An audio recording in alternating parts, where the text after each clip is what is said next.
बेटा D block elements के अंदर आज हम लोग देखने वाले हैं कि किस तरह से डी ब्लॉक एलिमेंट्स जो है वो इंटरस्टिशियल कंपाउंड्स का फॉर्मेशन करते हैं, क्या इंटरस्टिशियल कंपाउंड्स की ऑक्सीडेशन स्टेट्स जो है वो रहती हैं और कैसे डी ब्लॉक एलिमेंट्स के अंदर सो स्पेशल कैरेक्टरिस्टिक है कि वो एलॉयज का फॉर्मेशन जो है वो हम लोगों के पास कर रहे हैं। तो सबसे पहले हम लोग बेटा जी स्टार्ट करेंगे इंटरस्टिशियल कंपाउंड से। तो इंटरस्टिशियल कंपाउंड्स बहुत ही सिंपल है समझना। ये मान लो आप यहां पे जो ये एटम्स हम लोगों के पास दे रखे हैं, इनको आप एज्यूम करके चल लो कि ये ट्रांजिशन मेटल के एटम्स जो है वो हैं। जो भी एटम इनके अलावा छोटे साइज का होता है, अब कौन कौन से छोटे साइज के एटम्स हम लोगों के पास जो है वो रहते हैं, हाइड्रोजन हो गया, बोरोन हो गया, कार्बन हो गया, नाइट्रोजन हो गया।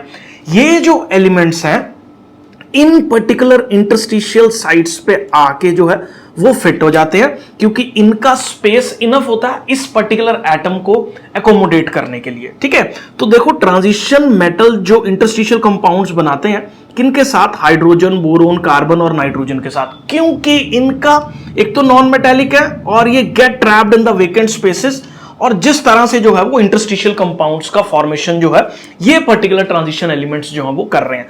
तो इंटरस्टिशियल कंपाउंड्स कौन से होते हैं कि अगर जो इंटरस्टिशियल स्पेसेस, जो बीच में वेकेंट स्पेसेस किसी पर्टिकुलर मेटल के क्रिस्टल के अंदर जो है वो प्रेजेंट है, उन पर्टिकुलर स्पेसेस के अंदर आके अगर छोटे साइज के एटम्स जो है वो फिट हो जाते हैं, जैसे बोरोन, कार्बन, नाइट्रोजन या हाइड्रोजन, तो ऐसे कंपाउंड्स को हम लोग जो है वो बेटा जी इंटरस्टिशियल कंपाउंड्स जो है वो बोल देते हैं। अब आगे बढ़ते हैं हम लोग। तो these are usually non stoichiometric and neither typically ionic nor covalent. For example, अब देखो नॉन स्टाइक्योमेट्रिक से मतलब क्या है, जैसे ये डिपेंड करता है कि एक पर यूनिट क्रिस्टल के अंदर या हर पर्टिकुलर इंटरस्टिशियल जो है ट्रांजिशन मेटल के साथ कितने यूनिट्स जो है वो इस तरह के एटम्स छोटे ने इंटरस्टिशियल साइट्स को ऑक्यूपाई कर रखा है। इसके बेसिस पे जो है वो ये इनकी जो स्टाइक्योमेट्रीज है वो हम लोग जो है वो डिफाइन करते हैं। जैसे यहां पे हमारे पास एक कंपाउंड है Fe3H, ये देखो Fe3H, इसका मतलब ये है कि आयरन के क्रिस्टल लैटिस के अंदर हाइड्रोजन जो है वो फिट है, हर 3 आयरन के पीछे एक हाइड्रोजन का एटम जो है वो प्रेजेंट है।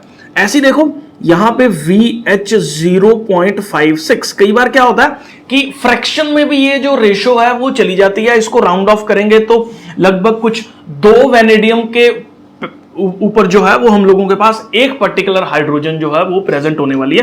तो इसीलिए इसको जो है वो नॉन स्टाइक्योमेट्रिक हम लोग बोल देते हैं। कोई certain defined whole number ratios जो है वो जरूरी नहीं है हम लोगों के पास आ रही हैं, ये इवन पॉइंट्स के अंदर भी एग्जिस्ट कर सकते हैं, क्योंकि देखो एटम्स ट्रैप हो रहे हैं, किसी भी नंबर में ट्रैप हो सकते हैं। ठीक है, कोई ऐसे फिक्स्ड उनका क्राइटेरिया वगैरह जो है वो नहीं रहता, और ना ही ये कंपाउंड्स हम लोगों के पास कोई आयनिक है, ना ही ये कोवेलेंट है, जस्ट उस साइट के अंदर वो पर्टिकुलर नॉन मेटल जो छोटे साइज का है वो प्रेजेंट है। अब ये जो है फॉर्मूला जिसके ये कोई ऑक्सीडेशन स्टेट्स को कॉरस्पॉन्ड नहीं करते मेटल की। फॉर एग्जांपल यहां पे अगर देखा जाए तो ऑक्सीडेशन स्टेट्स हम लोग कैसे निकालते हैं, ये हाइड्रोजन का 1 हो गया, ये 0.56 हो गया, इस तरीके से जो है वो हम लोग कैलकुलेट करते हैं। लेकिन इस कंपाउंड के फॉर्मूला का ये मतलब नहीं है कि वैनेडियम की जो ऑक्सीडेशन स्टेट है वो 0.56 है, वो उसकी नॉर्मल ऑक्सीडेशन स्टेट होगी जब वो मेटल क्रिस्टल के अंदर प्रेजेंट होगा, या मेटल जो है वो एक नॉर्मल वैलेंस शेल के अंदर जो है जब उसके इलेक्ट्रॉन्स प्रेजेंट होंगे, वो जस्ट एक स्पेस है जिसके ऊपर आके हाइड्रोजन जो है वो हम लोगों के पास फिट हो गया। आई होप ये जो है वो क्लियर है। नेक्स्ट स्लाइड पे बेटा जी देखते हैं इनकी कुछ कैरेक्टरिस्टिक्स, काफी ज्यादा इंपॉर्टेंट है। एक तो देखो इनके जो मेल्टिंग पॉइंट्स हैं वो काफी ज्यादा हायर होते हैं, प्योर मेटल्स से तो काफी ज्यादा हाई मेल्टिंग पॉइंट्स इनके जो है वो रहते हैं।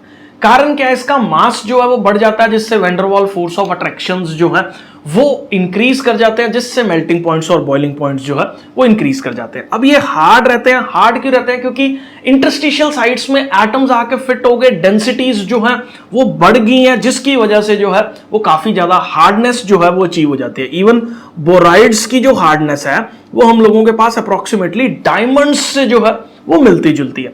केमिकली जो है ये इनर्ट रहते हैं, बहुत ज्यादा कोई रिएक्ट वगैरह नहीं करते, और जो मेटल का जो हमारे पास एक लैटिस है वो अपनी इलेक्ट्रिकल कंडक्टिविटीज और मेटालिक कंडक्टिविटीज को रिटेन करके रखता है। मेटालिक कंडक्टिविटीज को ये पर्टिकुलर नॉन मेटल्स जो इंटरस्टिशियल साइट्स को ऑक्यूपाई कर रहे हैं उससे कोई बहुत ज्यादा डिफरेंस जो है वो जनरेट नहीं होता। आई होप बेटा जी ये क्लियर है।